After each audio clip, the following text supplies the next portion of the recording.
સુરતના સારોલી કડોદરા રસ્તા પરના મેટ્રો બ્રિજની કામગીરી દરમિયાન સ્પાનમાં તિરાડો પડી ગઈ હતી. સળિયા દેખાવા લાગ્યા હતા. બ્રિજનો સ્પાન નમી ગયો હતો. આ દરમિયાન મોટી ઘટના થવાની ભીતિ સેવાઈ રહી હતી. હાલમાં સારોલીથી કડોદરા તરફનો રસ્તો બંધ કરી દેવાયો છે. 2 થી 3 કિલોમીટરનો લાંબો ટ્રાફિક જામ થયો હતો, જેને લઈને આખું તંત્ર દોડતું થઈ ગયું હતું. આ સ્પાન હવે ઉતારી લેવાની કામગીરી હાથ ધરવામાં આવી છે. મેટ્રોનો જે સ્પાન નમી ગયો છે, શહેરનો ખૂબ જ મહત્વાકાંક્ષી પ્રોજેક્ટ પૈકીનો એક મેટ્રો પ્રોજેક્ટની કામગીરીને લઈને છેલ્લા ઘણા સમયથી અનેક પ્રશ્નો સર્જાઈ રહ્યા છે.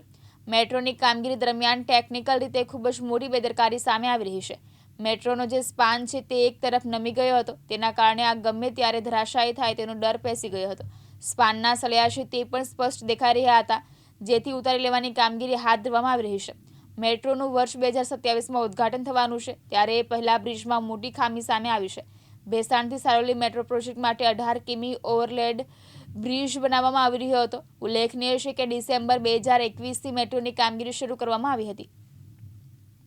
મુકેશ ગુરવ સાથે યાસીન દારા, દિવ્યાંગ ન્યૂઝ, સુરત.